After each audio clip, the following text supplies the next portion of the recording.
আসসালামু আলাইকুম দর্শক, স্বাগত জানাচ্ছি আরটিভির দুপুরের সংবাদে। আপনাদের সঙ্গে আছে আমি নুসরাত জাহান ঢাকা। এবার মানবতা বিরোধী অপরাধের মামলায় আসামি হচ্ছেন শহীদ রাষ্ট্রপতি জিয়াউর রহমান হত্যা মামলার আসামি সাবেক সেনা কর্মকর্তা মোজাফফর হোসেন। তাকে আন্তর্জাতিক অপরাধ ট্রাইব্যুনালে হাজিরের আবেদন করেছে প্রসিকিউশন।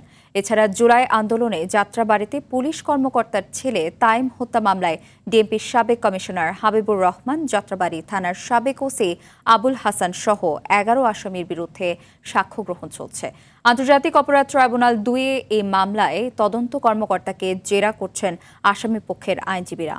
পরে এই ট্রাইব্যুনালে আরও একটি মামলার বিচার কাজ হবার কথা রয়েছে।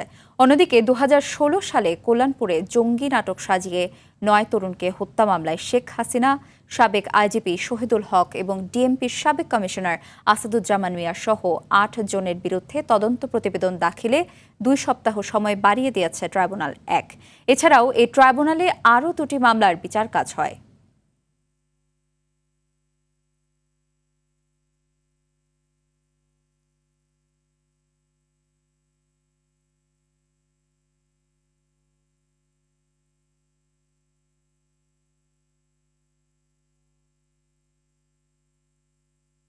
এদিকে শহীদ রাষ্ট্রপতি জিয়াউর রহমানের খুনি মোজাফফর হোসেনকে এতদিন কারা আশ্রয় দিয়ে আসছিল তা দ্রুত খতিয়ে দেখার দাবি জানিয়েছেন বিএনপির সিনিয়র যুগ্ম মহাসচিব ও প্রধানমন্ত্রীর রাজনৈতিক উপদেষ্টা রুহুল কবির রিজভী। রাজধানীর নয়াপল্টনে আনন্দ কমিউনিটি ভবনের সাবেক যুবদল নেতা জাকির হোসেন নান্নুর রুহের মাগফিরাত কামনায় দোয়া মাহফিলে তিনি এসব কথা বলেন। রিজভী আরও বলেন, ৪ দিক থেকে এখনও নানা চক্রান্ত ষড়যন্ত্র চলছে। বঞ্চিত নেতাকর্মীদের হতাশ না হয়ে ঐক্যবদ্ধ থাকার আহ্বান জানান তিনি। রাষ্ট্রপতি জিয়াউর রহমানের হত্যাকারী ৪৫ বছর পর সে ধরা পড়ল। অপরাধ যে করেছে সে কিন্তু হয়ে যায় না, পার পেয়ে যায় না, সেটাও তার প্রমাণ। সে ধরা পড়েছে। কিন্তু এখানে আমাদের কথা আছে, এই ৪৫ বছর সে কোথায় ছিল? কে তাকে আশ্রয় দিয়েছে? কে তাকে ভরণ পোষণ করেছে? কে তাকে পৃষ্ঠপোষকতা দিয়েছে? অন্তর্বর্তীকালীন সরকারের সময়ে রাজনৈতিক ব্যক্তিদের বিরুদ্ধে দায়ের হওয়া বিভিন্ন হত্যাসহ হয়রানিমূলক মামলাগুলো যাচাই বাছাই করে প্রত্যাহারের উদ্যোগ নেওয়া হবে বলে জানিয়েছেন আইন, বিচার ও সংসদীয় বিষয়ক মন্ত্রী মোহাম্মদ আসাদুজ্জামান। তবে শিশু নির্যাতন বা ধর্ষণ সংক্রান্ত মামলা কোনোভাবেই প্রত্যাহার করা হবে না বলে জানিয়েছেন তিনি। সচিবালয়ে দেশের 10টি জেলায় মামলা পূর্ব বাধ্যতামূলক মধ্যস্থতা কার্যক্রমের উদ্বোধনী অনুষ্ঠানে আইনমন্ত্রী একথা বলেন। অপ্রতুল বিচারিক ব্যবস্থায় বর্তমানে ৪৫ লাখ মামলা চলমান রয়েছে জানিয়ে আইনমন্ত্রী আরও বলেন, মামলার আগে মধ্যস্থতা কার্যক্রমের মাধ্যমে আগামী 1 বছরের মধ্যে মামলার জট কমে আসবে। অপ্রতুল বিচারকের বিপরীতে প্রায় ৪৫ লক্ষের মতো মামলা চলমান আছে। আমরা আদালতগুলোকে অনুরোধ করব, আপনারা মামলার বিচার প্রক্রিয়ায় যে প্রাথমিক স্টেজে যখন দেখবেন যে এই মামলা নেগোসিয়েশন করা সম্ভব, জেলা লিগ্যাল-এইডের আওতায় যে মিডিয়েটর আছে তাদের কাছে বিষয়টি রেফার করেন, তাহলে আমরা বিশ্বাস করি আগামী 1 বছরে 4.5 মিলিয়ন যে মামলা আছে বলছি পেন্ডিং, সেটা আমরা 2 মিলিয়নে কমিয়ে আনতে পারবো। ২০২৪ সালের ২১ জুলাই কোটা সংস্কার আন্দোলন ঘিরে উত্তাপ রাজধানী ঢাকাসহ সারা দেশ। বৈষম্য বিরোধী ছাত্র আন্দোলনের দাবির মুখে সুপ্রিম কোর্টের আপিল বিভাগ সরকারি চাকরিতে কোটা পুনর্বহাল সংক্রান্ত হাইকোর্টের রায় বাতিল করে। আপিল বিভাগ সরকারি চাকরি নিয়োগে মেধার ভিত্তিতে ৯৩% এবং ৭% মুক্তিযোদ্ধা, ক্ষুদ্র নৃগোষ্ঠী, প্রতিবন্ধী ও তৃতীয় লিঙ্গের জন্য কোটা রাখা হয়। হাসান মাহমুদের রিপোর্ট।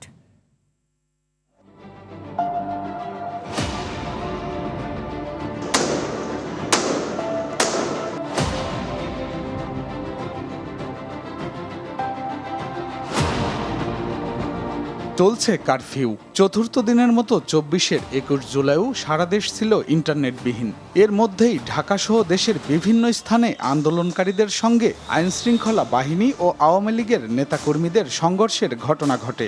এতে রাজধানীসহ সারা দেশে নিহত হন অন্তত ১৯ জন, আহত হয় ৩ শতাধিক আন্দোলনকারী, যাদের অনেকের অবস্থা ছিল সংকটাপন্ন। 24 ঘন্টা নিখোঁজ থাকার পর সন্ধান মেলে কোটা আন্দোলনের অন্যতম সমন্বয়ক নাহিদ ইসলামের। পরবর্তী 48 ঘন্টার মধ্যে ইন্টারনেট সংযোগ সচল করা, শিক্ষা প্রতিষ্ঠান ও হল খুলে দেওয়া, সমন্বয়কদের নিরাপত্তা এবং কারফিউ তুলে দিতে সরকারকে সময় বেঁধে দেয় বৈষম্য বিরোধী ছাত্র আন্দোলন। এ সময়ের মধ্যে দাবি পূরণ না হলে নতুন কর্মসূচি দেওয়া হবে বলেও ঘোষণা দেওয়া হয়। ওই সংসদের দিকে আমি রক্তচক্ষু নিয়ে তাকাবো। জুলাই আগস্টের রক্তাক্ত গণ অভ্যুত্থান বাংলাদেশের ইতিহাসে এক অবিস্মরণীয় অধ্যায়। বৈষম্যহীন, ন্যায়ভিত্তিক ও গণতান্ত্রিক রাষ্ট্র গঠনের স্বপ্নে সেদিন দেশের সাহসী ছাত্র জনতা অকাতরে প্রাণ উৎসর্গ করেছিলেন। কারফিউ ভাঙার মতো দুঃসাহসিক সংগ্রাম একমাত্র তারাই করতে পারে যারা চিন্তা করে যে আমি আমার দেশকে ভালোবাসি এবং দেশের জন্য জীবন দিতে পারি। লাইক বিপ্লবী মনা যে মানুষগুলো, সেগুলো তারা গুলি করে আমাদের দেশের মানুষগুলোকে তারা হত্যা করছে। তাহলে এখানে তো আমাদের এক দফা যাওয়া ছাড়া কোনো উপায় ছিল না। কারফিউর মধ্যে থেকেও কিন্তু পুলিশ আমাদেরকে গুলি করছে, আমরা সেই গুলির তোয়াক্কা না করে রাজপথে অগ্রণী ভূমিকা পালন করেছে। 21 জুলাই সারা দেশে ছিল সাধারণ ছুটি। তৎকালীন স্বরাষ্ট্রমন্ত্রী জানান 22 জুলাই কারফিউ বলবৎ থাকবে।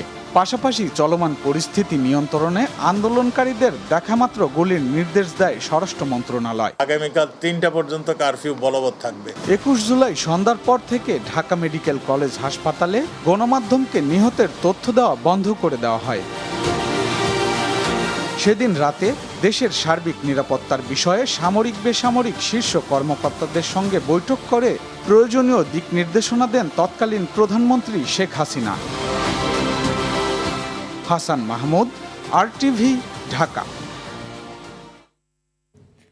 2027 সালের হজের জন্য 2টি সরকারি প্যাকেজ ঘোষণা করেছে সরকার, যা শেখ হাসিনা ও অন্তর্বর্তী সরকারের সময়ের তুলনায় 2027 সালের হজ ফ্লাইটের বিমান ভাড়া 24,830 টাকা কমিয়ে 1,30,000 টাকা নির্ধারণ বলে জানিয়েছেন ধর্মমন্ত্রী কাজী শাহ মোফাজ্জল হোসেন কায়কোবাদ।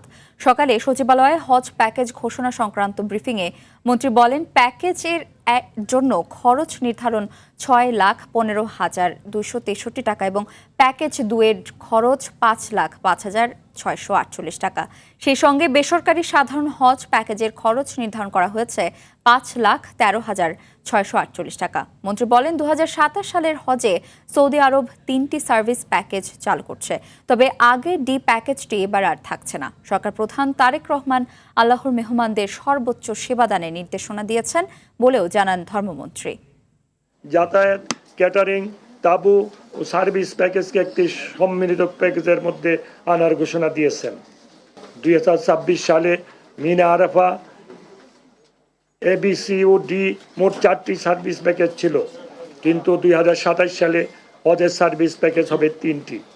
ডি সার্ভিস প্যাকেজটি থাকছে না। শেখ হাসিনা সরকারের আমলে 2023 সালে বিমান ভাড়া ছিল প্রায় 2 লক্ষ টাকা। 2027 সালে হজে মাননীয় প্রধানমন্ত্রী ব্যক্তিগত উদ্যোগে বিমান ভাড়া কমিয়ে 1,30,000 টাকা করা হয়। মাইলস্টোন ট্র্যাজেডির 1 বছর পূর্ণ হলো আজ। সে ক্ষত আজও বয়ে বেড়াচ্ছেন শিক্ষক, শিক্ষার্থী আর তাদের পরিবারের সদস্যরা। গত বছরের 21 জুলাই উত্তরার দিয়াবাড়িতে মাইলস্টোন স্কুল অ্যান্ড কলেজে বিমান বাহিনীর একটি প্রশিক্ষণ বিমান বিধ্বস্ত হওয়ার ঘটনায় 35 জন নিহত হন। তাদের মধ্যে 28 জন শিক্ষার্থী, 3 জন শিক্ষক, 3 জন অভিভাবক ও বিমানের 1 জন পাইলট। আহত 175 জনের মধ্যে শিক্ষার্থী ছিল 63 জন। আহতরা দীর্ঘ চিকিৎসা শেষে ক্লাসে ফিরলেও অধিকাংশই এখনও স্বাভাবিক অবস্থায় ফিরতে পারেনি। এ ঘটনায় নিহতদের স্মরণ এবং আহত ব্যক্তিদের প্রতি সংহতি জানাতে 2 দিনের কর্মসূচি নিয়েছে শিক্ষা প্রতিষ্ঠানটি। দুর্ঘটনাস্থলটি আজ মঙ্গলবার সবার জন্য উন্মুক্ত রাখা হবে।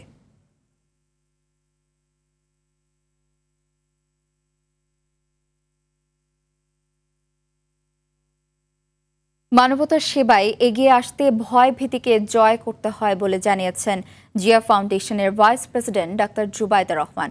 বলেন, মাইলস্টোন ট্র্যাজেডির শোককে শক্তিতে রূপান্তর করে এগিয়ে যেতে হবে। এদিকে স্বাস্থ্যমন্ত্রী বলেন, মাইলস্টোনের ঘটনায় আহতদের উন্নত চিকিৎসার প্রয়োজন হলে সর্বোচ্চ সহযোগিতা করবে সরকার। মাইলস্টোনে বিমান দুর্ঘটনায় শহীদদের স্মরণে শ্রদ্ধাঞ্জলি ও স্মরণ সভায় যোগ দিয়ে এসব কথা বলেন তারা। শামীম চৌধুরীর সহযোগিতায় সাদিয়া কানিজের রিপোর্ট।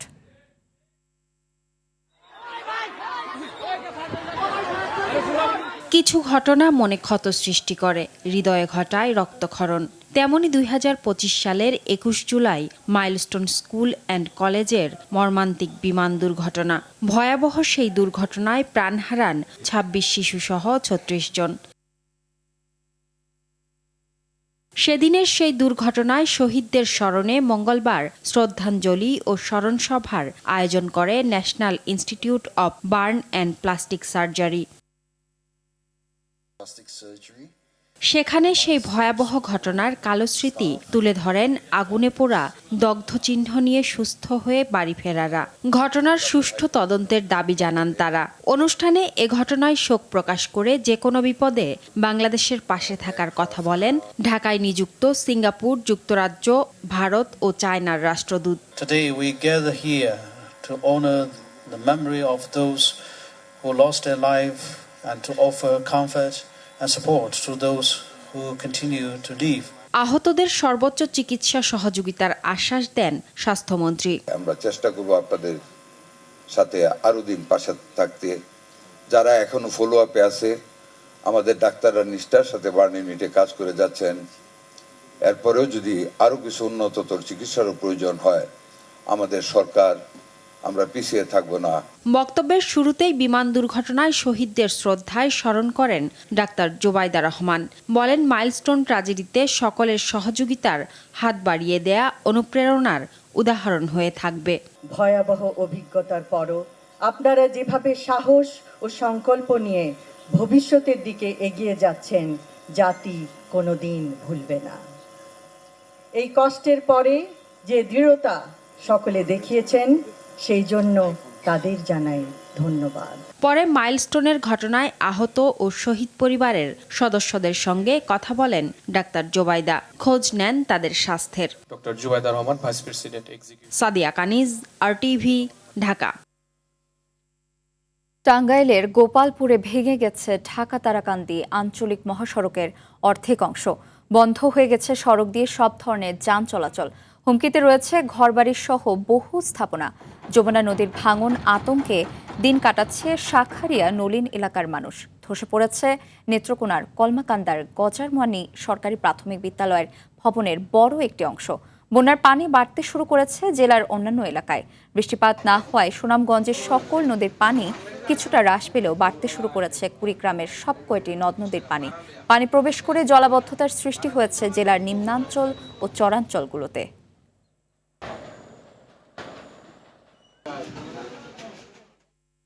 বন্যার পানি কমতে মৌলভীবাজারে ভেসে উঠছে ক্ষতচিহ্ন। কৃষির পর সবচেয়ে বেশি ক্ষতি হয়েছে যোগাযোগ ব্যবস্থায়। জেলার 7 উপজেলায় প্রায় 138 কিলোমিটার সড়ক ক্ষতিগ্রস্ত হয়েছে বলে জানিয়েছে এলজিইডি। সড়ক জুড়ে এখন শুধুই ভাঙন আর ভোগান্তির চিত্র। মৌলভীবাজার থেকে চৌধুরী ভাস্কর হোমের পাঠানো তথ্যচিত্রে আরও জানাচ্ছেন সুলাইমান কবির। বন্যার পানি নেমেছে মৌলভীবাজারের বিভিন্ন এলাকার, তবে রেখে গেছে ক্ষতচিহ্ন। কোথাও সড়কের মাঝখানে বিশাল গর্ত, কোথাও ভেসে গেছে রাস্তার একাংশ। ক্ষতিগ্রস্ত হয়েছে একাধিক ব্রিজ ও কালভার্ট। অতিবৃষ্টি আর পাহাড়ি ঢলে সৃষ্ট বন্যায় জেলার মনু ও ধলাই নদীর বিভিন্ন পয়েন্টে ভাঙন দেখা দেয়। প্লাবিত হয় কমলগঞ্জ, রাজনগর, কুলাউড়া ও সদরসহ 5 উপজেলা। এতে ব্যাপক ক্ষতি হয়েছে জেলার অভ্যন্তরীণ, আঞ্চলিক ও গ্রামীণ সড়কের। ফলে চলাচলে চরম দুর্ভোগে পড়েছেন বন্যা কবলিত মানুষ। ডেলিভারি গাড়ি রুগী লইয়া যাওয়া যায় না, মানে এরকম সমস্যা, মানে খুব কষ্ট হয়। এই রাস্তার পরিস্থিতিটা খুব খারাপ এবং ওই যে সামনে গেলে পুরাটা রাস্তা যাওয়া যায় না, আটুইটা খাদা। ভানুগাছ থেকে পাত্রখোলা রাস্তা পর্যন্ত পুরো রাস্তা ভাঙা। বন্যার পানি পুরোপুরি নেমে গেলে ক্ষতির পরিমাণ আরো বাড়তে পারে বলে আশঙ্কা স্থানীয়দের। কোনো জায়গায় হাঁটু পর্যন্ত পানি হয়ে যায় এই রাস্তার মধ্যে, খানাখন্দ হয়ে এই রাস্তাটা পুরোপুরি প্রায় নষ্ট হয়ে গেছে। রুগী লইয়া যাতায়াত আমরা অনেক সমস্যা। আগে যে জায়গাতে আমরা 10 মিনিট লাগতো, এখন প্রায় আধা ঘন্টা 40 মিনিট লাগে। জেলা এলজিইডি বিভাগের তথ্য মতে মৌলভীবাজারের 7 উপজেলার অন্তত 54টি সড়ক বন্যায় ক্ষতিগ্রস্ত হয়েছে, যেখানে আর্থিক ক্ষতি ধরা হয়েছে প্রায় 70 কোটি টাকা। দ্রুত এসব ক্ষতিগ্রস্ত সড়ক সংস্কারের আশ্বাস দিয়েছেন নির্বাহী প্রকৌশলী। আমরা প্রতিনিয়ত আমাদের উপজেলা প্রকৌশলীগণ ক্ষয়ক্ষতির পরিমাণ এখানে ইনপুট দিলে আমরা একবার সদর দপ্তর সহ সবাই দেখতে পারে এবং আমাদের উদ্বোধন করতে আশা করা যায় এই ক্ষয়ক্ষতি দেখে আমাদেরকে বরাদ্দ প্রদান করলে আমরা এটা দ্রুতই ব্যবস্থা গ্রহণ করবো ইনশাআল্লাহ। সড়কগুলো দ্রুত সংস্কার করে চলাচলের উপযোগী করা না হলে ভরা বর্ষায় সীমাহীন দুর্ভোগ পোহানোর আশঙ্কা করছেন স্থানীয়রা। সুলাইমান কবির, RTV। দেশে ভাড়ায় রোগী বহনের জন্য কোনো অ্যাম্বুলেন্স নেই, যা আছে তা প্রাইভেট। এ কারণে অ্যাম্বুলেন্স নীতিমালা দ্রুত বাস্তবায়ন ও হয়রানিমূলক মামলা বন্ধের দাবি জানিয়েছে অ্যাম্বুলেন্স মালিক ও চালকরা। মন্ত্রণালয়ের থেকে জানানো হয়, নীতিমালার খসড়া হয়েছে, তবে স্টেক হোল্ডারদের সাথে বৈঠকের পরে চূড়ান্ত অনুমোদন হতে পারে। দেখুন আর বাতলের রিপোর্ট।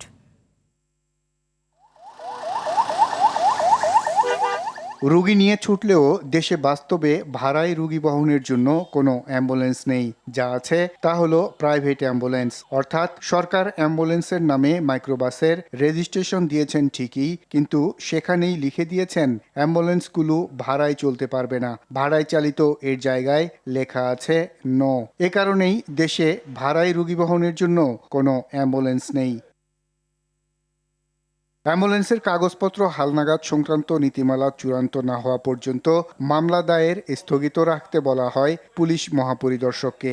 এবছরের 20 জানুয়ারি স্বরাষ্ট্র মন্ত্রণালয়ের আইন শাখা 3 থেকে এ নির্দেশ দেয়া হয়। কিন্তু তারপরেও বিভিন্ন অজুহাতে অ্যাম্বুলেন্সের উপর মামলা দায়ের অব্যাহত রয়েছে। অ্যাম্বুলেন্সকে প্রাইভেট নয়, বাণিজ্যিক বাহন ঘোষণা দিয়ে নীতিমালার দাবি মালিক ও চালকদের। আমরা স্বরাষ্ট্রমন্ত্রীর কাছে আহ্বান জানাচ্ছি যে নীতিমালা হওয়ার আগ পর্যন্ত আইজিপি স্যারের নির্দেশে যাতে আমাদের রাস্তায় ট্রাফিক সার্জেন্ট পুলিশ কোনো মামলা না দেয়, তাহলে আমরা এই সেবাটা দিতে পারবো সুন্দরভাবে। যদি আমাদের প্রতিনিয়ত মামলা দেয় তাহলে তো আমরা একসময় এই সেবাটা বন্ধ করতে বাধ্য হব। অ্যাম্বুলেন্সে রেজিস্ট্রেশনে প্রাইভেট লেখা থাকতে পারবে না। প্রধানমন্ত্রীর কাছে আবেদন জানাই আমাদের একটা সমাধান করে দেব। অ্যাম্বুলেন্স মালিক কল্যাণ সমিতির সভাপতি মোহাম্মদ গোলাম মোস্তফা বলেন, বারবার যোগাযোগ করেও নীতিমালা বাস্তবায়ন হচ্ছে না। এতে নানাভাবে ক্ষতির শিকার হচ্ছেন তারা। দ্রুত সময়ের মধ্যে যদি আমাদের নীতিমালা বাস্তবায়ন না হয়, তাহলে আমরা অ্যাম্বুলেন্স ধর্মঘটের মতো সিদ্ধান্ত নিতে বাধ্য হব।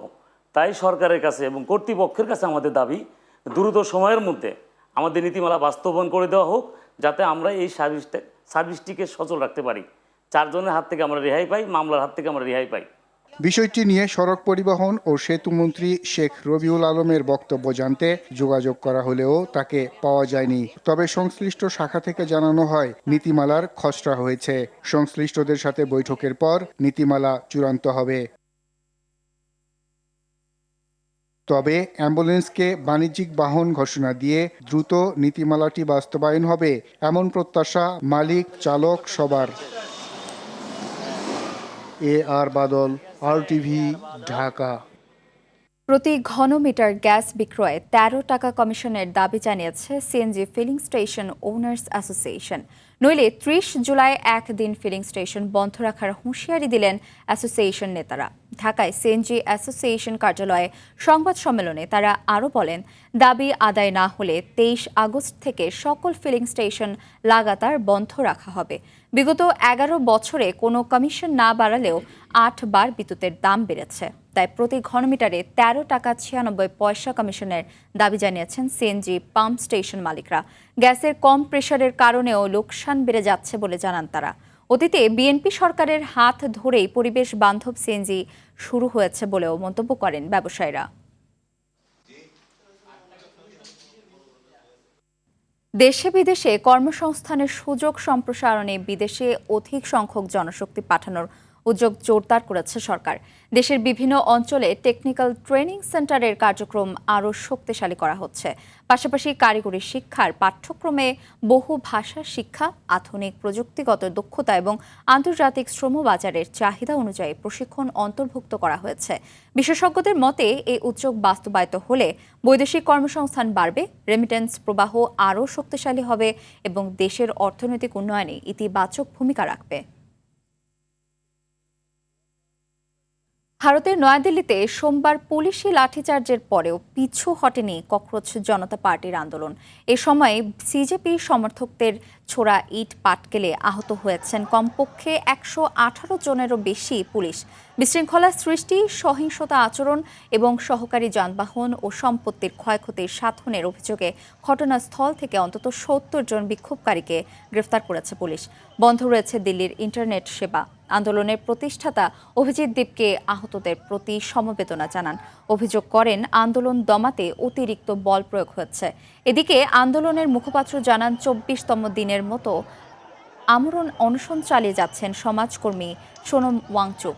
দাবি আদায় না হওয়া পর্যন্ত আন্দোলন ও অনশন দুটিই চলবে বলেও জানান তিনি।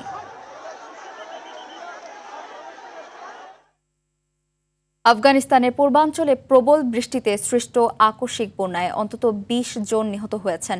তালেবান সরকারের তথ্য অনুযায়ী শতাধিক মানুষ এখনও নিখোঁজ।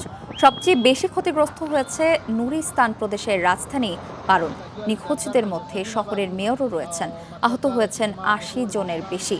বন্যায় বহু বাড়িঘর, দোকানপাট ও সরকারি স্থাপনা ধ্বংস হয়েছে। তালেবান সরকার সতর্ক করেছে আগামী বুধবার পর্যন্ত দেশের আরও 10টি প্রদেশে ভারী বৃষ্টি ও বন্যার আশঙ্কা রয়েছে।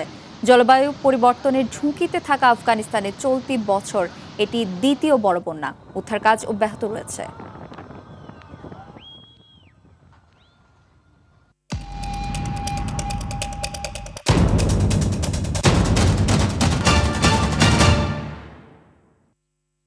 এবার বিআরবি কেবল বিশ্বকাপের খবর।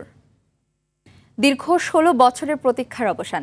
আর্জেন্টিনাকে হারিয়ে ফুটবল বিশ্বের নতুন শাসক এখন স্পেন। নিউ জার্সির সেই মহাকাব্যিক ফাইনাল জয়ের পর বিশ্বজয় সোনালি ট্রফি নিয়ে দেশে ফিরেছে লুইস দে লা ফুয়েন্তের শিষ্যরা। বিশ্ব চ্যাম্পিয়নদের বরণ করে নিল রাজধানী মাদ্রিদের লাখো মানুষ। রাজকীয় সেই সংবর্ধনা আর স্প্যানিশদের বাঁধ ভাঙা উল্লাস নিয়ে বিস্তারিত থাকছে কাজী মাহিম হাসানের রিপোর্টে। দীর্ঘ 16 বছরের অপেক্ষার অবসান ঘটিয়ে অবশেষে আবারও ফুটবলের সর্বোচ্চ শিরোপা ফিরল স্পেনের ঘরে। নিউ জার্সির ফাইনালে আর্জেন্টিনাকে হারিয়ে বিশ্বজয়ের নতুন ইতিহাস লিখল লুইস দে লা ফুয়েন্তের শিষ্যরা। নিউ জার্সি থেকে বিশ্বজয়ের সেই সোনালি ট্রফি নিয়ে দেশের মাটিতে পা রেখেছে বিশ্ব চ্যাম্পিয়নরা। বিমান থেকে নামার সময় অধিনায়ক রদ্রি উঁচিয়ে ধরেন সোনালি ট্রফিটি, যা জানান দিচ্ছে বিশ্ব ফুটবলে স্পেনের একচ্ছত্র আধিপত্যের নতুন গল্প। বিমানবন্দর থেকে ট্রফি নিয়ে বিশ্বজয়ী দল সরাসরি চলে যায় স্পেনের রাজপ্রাসাদে। এরপর প্রধানমন্ত্রীর আমন্ত্রণে মানক্লোয়া প্রাসাদে যায় চ্যাম্পিয়নরা, যেখানে ট্রফি উঁচিয়ে চলে অফিসিয়াল ফটো সেশন। তবে আসল উৎসবের রং ছড়ায় মাদ্রিদের রাজপথে। প্রধানমন্ত্রীর বাসভবন থেকে ঐতিহাসিক সাবলেস স্কোয়ার পর্যন্ত ছাদ খোলা বাসে চেপে বসেন বিশ্ব চ্যাম্পিয়নরা। ট্রফিজয়ী তারকাদের এক নজর দেখতে এবং জাতীয় গৌরবের এই মুহূর্তটি ভাগ করে নিতে মাদ্রিদের রাস্তায় নেমে আসে প্রায় 20 লাখ মানুষের মহাসমুদ্র। পুরো মাদ্রিদ শহর রূপ নেয় এক উৎসবের নগরীতে।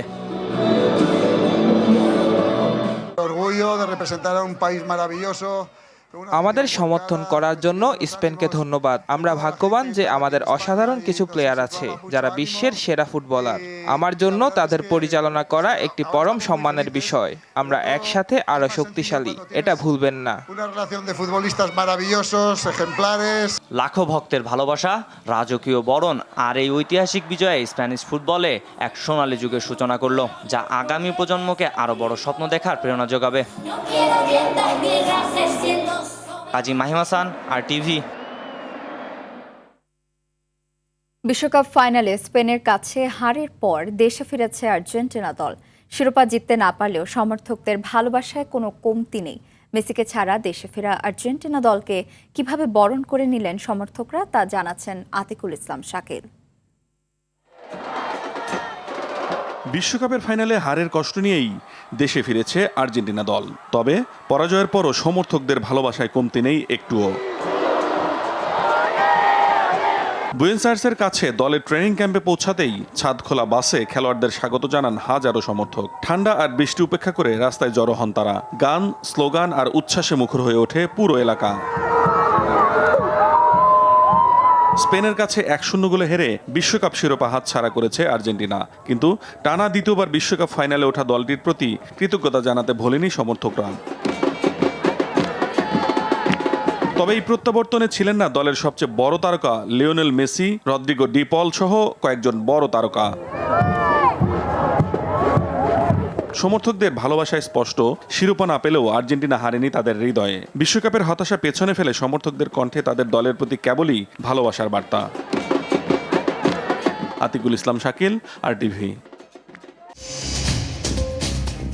দুপুরের সংবাদ এ পর্যন্তই। জেলা সংবাদ বিকেল 4:45টায় দেখার আমন্ত্রণ রইল। ধন্যবাদ সবাইকে।